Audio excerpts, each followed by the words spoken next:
سلام، به چنل خودتون ویب ویسپر خوش اومدید. من آرش ایدری هستم و با قسمت 4 دوره امنیت ایزابل در خدمتتون. تو این قسمت میخوام یه نکته خیلی ساده اما فوق‌العاده مهم و حیاتی رو با هم یاد بگیریم. ما همیشه برای اتصال به سرورهای لینوکسیمون می اومدیم از SSH استفاده میکردیم.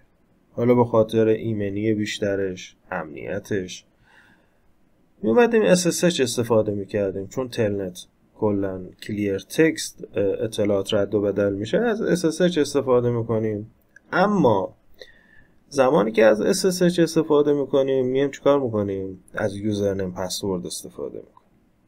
برای ارتقاء امنیت SSH مون روی لینوکس هامون که حالا سرویس های مختلفی روش داریم دیگه، وب سرور میتونیم داشته باشیم، دیتابیس میتونیم داشته باشیم، یا اصلا میتونه ایزابل ما باشه که روی راکی لینوکس نصب شده و ما SSH میزنیم برای انجام کارامون. حالا بیایم امن‌ترش کنیم، بیایم به جای استفاده از یوزرنیم پسورد بیایم از کلید استفاده کنیم. میدونید که یکی از اتک های بسیار زیادی که انجام میشه روی سیستم عامل های لینوکس بیس بروت فورسه که میان روی پورت SSH یا تلنت که کلا نباید داشته باشیم از نظر من، روی SSH میان شروع میکنن به حدس زدن یوزرنیم پسورد که از اون طریق بتونن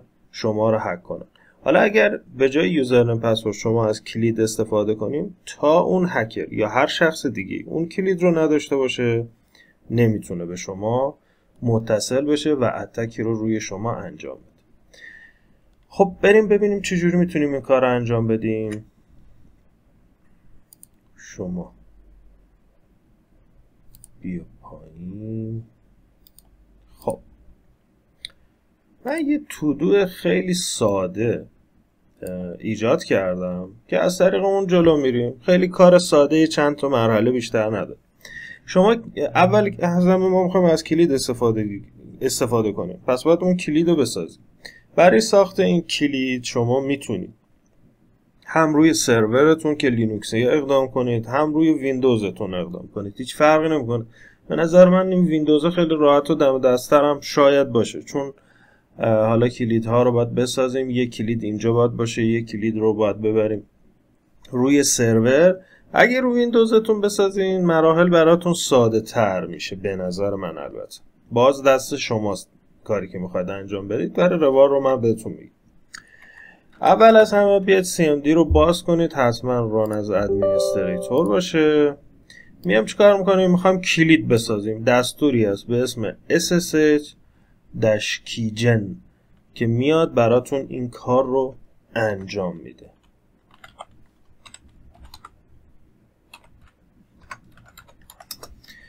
دو تا کلید من اینجا استفاده کردم، یه دشتی یه دشبی. دشتی میگه اون پروتکلی که میخوای از طریقش کلید رو بسازی به معرفی کن، نزنی هم RSA برات میسازه. حالا اینکه RSA چیه و طول کلید برای چیه و اینا ما اینجا تو این قسمت اصلا باش کار نداریم، خودش داستانهای مفصل خاص خودشو داره. پس من میگم RSA باشه، طول کلید هم بهش میگم. معمولا اگه طول کلید بهش ندی 512 میسازه براتون، ولی از 1024 به بالا هر چی زدین اوکی. خب میگه دارم جنریتش میکنم، میگه مسیری که من میرم اینو توش میسازم پیشفرض اینه تو درایو سی، درایوی که ویندوزتون نصبه دیگه، حالا میتونه برای شما متغیر باشه. توی یوزرز یوزرتون یه فایل میسازم، این فولدر میسازم به اسم SSH اما مخفیه، هیدنه. یه کلید میخوام بسازم، اسمش هم اینه، همینجا بسازم. میگم همینجا بساز. میگه قبلا هست، اووررایدش کنم یا نه، چون من قبلا ساختم یه بار. میگم اووررایدش کن، نمیخوامش. میگه یه کلیدم میتونی، یه رمزم میتونی روی این کلید بذاری که من نمیخوام و میام بیرون. کلید من ساخته شد از نوع SHA 256. طول کلیدم 4096. اون الگوریتم یا حالا پروتکلی هم که داره RSA، الگوریتم بگیم بهتره، پروتکل کلمه مناسبی براش نیست، اشتباهه، الگوریتم RSA. خب کار بعدی که باید بکنی، میگه مسیرم گفتم، مسیر دوباره اینجاست، میتونیم بریم ببینیم. میریم تو درایو سی، یوزرز، آرش، این فولدر است. اگر فولدر بهتون نمایش داده نشد، میرید توی فایلو، اینجا یه آپشنی ما داشتیم تو بیرون بر فایل، اینجا بود نه، پراپرتیز، نه باید برم تو دیس پی سی، اینجا فایل رو بزنم، آپشن رو بزنم، بیام تو ویو، شو هیدن فایل رو باید انتخاب کنم، معمولا رو دونت شوه، اینو بهمون نشون میده. برم دوباره یوزر رو، آرش و SSH. اینجا این دوتا رو برای من میسازه، با این کاری نداشته باشه، این دوتا رو برای من میسازه. پس کلیدهای من آماده است. کلید پابلیک، کلید پرایوت ساخته شد. حالا باید چی کار کنم؟ حالا میریم سر وقت ایزابلم. من معمولا عادت دارم از طریق WinSCP اقدام میکنم. بریم وصلیم به سرورمون. خب توی سرور یه پوتی هم اینجا بهش بزنیم. نه از رو عادت، از رو WinSCP میرم. خب کاری که باید انجام بدیم چیه؟ میایم اول یک دایرکتوری یا همون نیو فولدر توی ایزابلمون، تو لینوکسمون در واقع میسازیم. این که گفته امپرساند، اگر اشتباه نکنم اسم این یعنی کلا توی یوزر جارید. الان من با یوزر روت لاگین کردم، یعنی توی یوزر روت، دایرکتوری یوزر روت، یه دایرکتوری به اسم SSH بساز. داش پی یعنی چی؟ داش پی یعنی که اگر بود به من ارور نده، میتونی نزنیدش. اینجا یک بار دیگه کپی کنم. همیشه یه تودو برای خودتون بسازید که راحت بتونید انجام. خب اینو ساخت. الان اینجا ls بگیرم نمیبینمش، ولی ls-a رو بگیرم هیدنام بهم نشون میده. این ساخته شد. خب مرحله بعدی چیه؟ من میخوام از یه کلیدی استفاده کنم که این فایل کلیده به هیچ احد و ناسی نباید بهش دسترسی داشته باشه. حالا میخوام به این فولدری، این دایرکتوری که ساختم، تو لینوکس بهتره بگیم دایرکتوری که ساختم، میخوام دسترسی محدود بگم هیچ کس جز یوزر روت نتونه بهش دسترسی داشته باشه. اومدم گفتم با دستور chmod این کارو میتونیم کنیم. آپشن در واقع کلید داش آره، یعنی اینکه ریکرسیو باشه، تمام فایلای توش، دایرکتوری توش هم این مجوزها رو بهش بده. خب هیدنه، اینو انتخاب میکنم. میخوام یوزر فعلیم، یوزر جاریم که لاگین کرده توی فولدرش باشه، مسیر رو بهش میدم. اینجا پیست میکنم. اینجا چی گفتم؟ گفتم گروه، مجوز گروه، همه گروه ها و آدرز رو از این فایل و تمام از این دایرکتوری و تمام دایرکتوری و فولدرهای توش، فایل‌های توش رو بگیر. این فولدر روی زبونه بگیر، ازش بگیر. ببینید چی شد. اگر من ls-ltr-h بگیرم، a هم که برای هیدنا رو نشون بده، این SSH رو میبینید اومد تمام دسترسی های آدرز و گروه رو ازش گرفت. فقط یوزر روت میتونه دسترسی رید رایت و اجرا رو داشته باشه. درست شد؟ خب کار دیگه که گفته بکنید میگه بعد از این که چی شد شما بیاید اون کلید پابلیکی که ساختید رو ببرید تو این دایرکتوری که ساختید. باشه میریم اینجا توی درایو سی توی یوزر بودیم توی آرش اینجا میگه ID RSA.pub رو بیا کجا کپی کن توی یوزر روت اینجا. من یه رفرش کنم SSH اینجا هست و میام اگر این SSH نبود توی آپشن پریفرنس میتونید برید اون هیدن فایل و دایرکتوری ها رو بهتون نشون بده.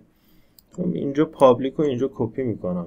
خب مرحله بعد اون چیه؟ حالا باید این کلید رو بخورونیم به لینوکسمون. یعنی چی بخورونیم به لینوکسمون؟ یعنی من باید بیام این کلید رو مجوز بدم که یوزر فعلیم که روت همیشه یوزر روت هم بتونه از این کلید برای authorize استفاده بکنه. با این دستور میتونم این کار کنم. چی کار میکنم؟ میاد این کلید رو ته یک فایلی به اسم authorize-keys اضافه میکنه. این فایل وجود خارجی نداره، به محضی که این دستور رو میزنی ایجاد میشه. کپی اینجا پست. خب چی شد؟ من میرم توی SSH ls که بگیرم میگه که خب اینو که اومدیم خودمون کپی کردیم، اینم که اومدیم ساختیم با این دستور. حالا اگه من کت بگیرم از authorize-key کلیدمو نشون میده، کلیدم رو به هم نشون میده و اجازه میده که کاربر روت بتونه از طریق این کلیده بیاد و اوتنتیکیشنش رو انجام بده و اوتورایز بشه. خب الان دیگه فعلا با لینوکس کار ندارم، با اینم کار ندارم. حالا من با عنوان ادمین یا هر کسی که میخوام از طریق کلید وارد بشم، معمولا هم کاربر ویندوزی هستم، یا WinSCP میخوام استفاده کنیم یا پوتی. حالا چی کار کنم؟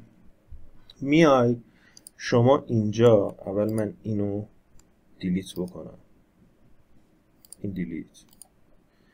من اینجا همیشه می اومدم اصلا توی نیو براتون بذارم، میزدم 192.168.1.200 آی پی سرورمو میدادم، یوزرنیم، پسورد رو وارد میکردم. حالا میخوام چی کار کنم؟ میخوام دیگه از کلید استفاده کنم. یه نیو میسازی، حتما باید یوزرتو بزنی، باید بگی من کیم که میخوام با کلید وارد بشم. از این استفاده نمیکنه، فقط تو بهش میفهمونی من روتم، چه کدوم یوزرم. اوکی، این حتما باید وارد کنید. بعد میرید تو ادوانس، میرید توی قسمت SSH Authentication، اینجا قسمت دارید به عنوان Private Key File. این سه تا نقطه رو میزنید، چوز فایل رو میزنید، میرید توی همون درایو سی که الان توش هستم میخوام ببین، درایو سی یوزرز آرش SSH. اینجا هیچی نمیبینی، اینو باز میکنی میذاری رو آر فایل. این id.rsa که private key هست رو بهش میدی.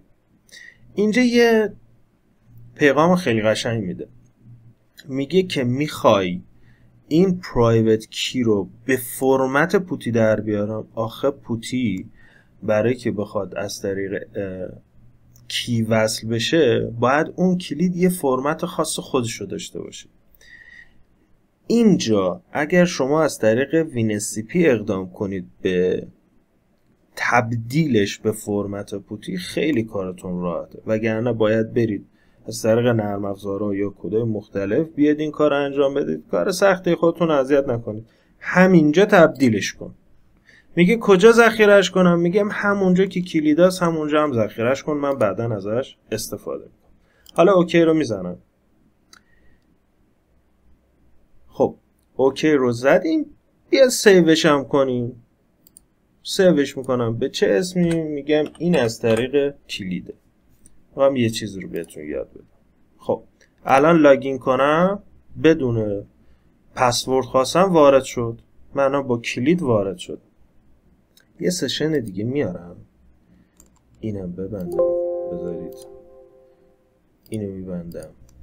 هنوز وارد بود. خب اینجا من با یوزرنیم پسوردم دارم دیگه. هنوزم میتونم با یوزر پسورد وارد شم. اینجا میگه پسورد رو بده. پسورد رو. پس الان هم از طریق یوزرنیم پسورد و هم از طریق کلید میتونم وارد بشم.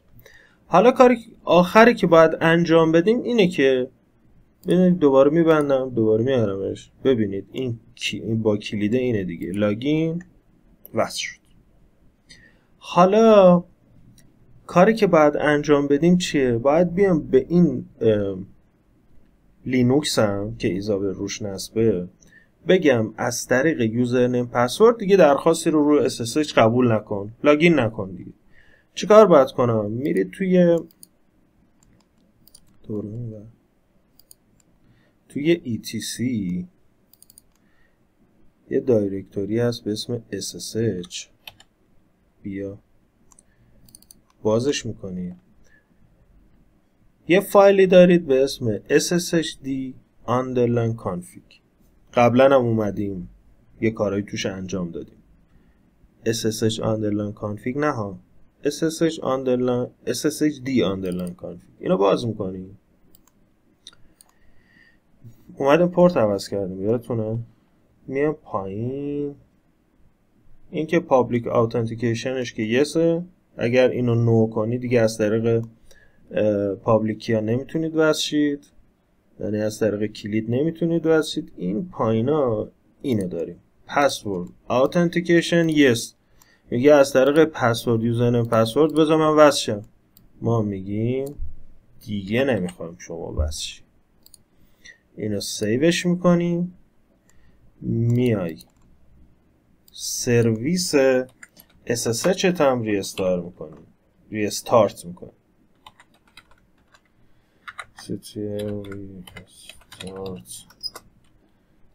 SSHD سرویس SSH هم ریستارت شد. حالا اگر بیام اینجا و بگم با یوزرنیم پسورد لاگین کن میگه نمیتونی. authentication failed reconnect failed. ولی همچنان کلید که وصل بودم. ولی یه بار دیگه تست میکنیم از طریق کلید به سادگی وصل. حالا شاید بگین ما دوست نداریم بیایم از WinSCP استفاده کنیم و فلان، ولی برای تبدیل کلید حتما انجام بدیم. واقعا مستقیم رو پوتی بیایم وصل شیم. من فقط پوتی استفاده میکنم. پوتی یا پادی هر چیزی که حالا تلفظش میکنید. پوتیتون رو باز کنید. یه سشن ایجاد کنید و بیایید توی قسمت SSH بیایید توی Authentication Credential رو بزنید. اینجا میگه Private Key رو به من بده. Public Key هم که آپشنال کاری بهش نداریم. Private Key که تبدیل کرد اینجا ببینید تو همون مسیر C User آرش SSH. این PPK همون تبدیل شده یه پرایوت کیه ولی برای پوتی. اینو بهش میدی. بعد دوباره ما برمیگردیم تو سشن. چرا برمیگردم؟ میتونستم لاگین بزنم دیگه. سیوش بکنم. اسمشو میذارم کی. سیوش میکنم. اوپن میزنم. میگه یوزر کیه. باید بهش بگی یوزر کیه. بس شد.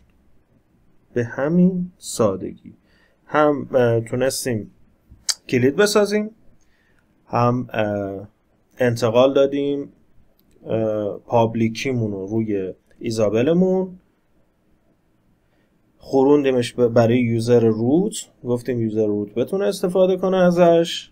روی WinSCP اون در واقع پرایوت کی رو دادیم، تبدیلش هم کردیم برای پوتی، وصل شدیم، آتنتیکیشن بر اساس پسورد هم برداشتیم. به همین سادگی با همین چند تا مرحله ساده شما میتونید امنیت SSH تون رو بالا ببرید و از بروت فورس جلوگیری کنید.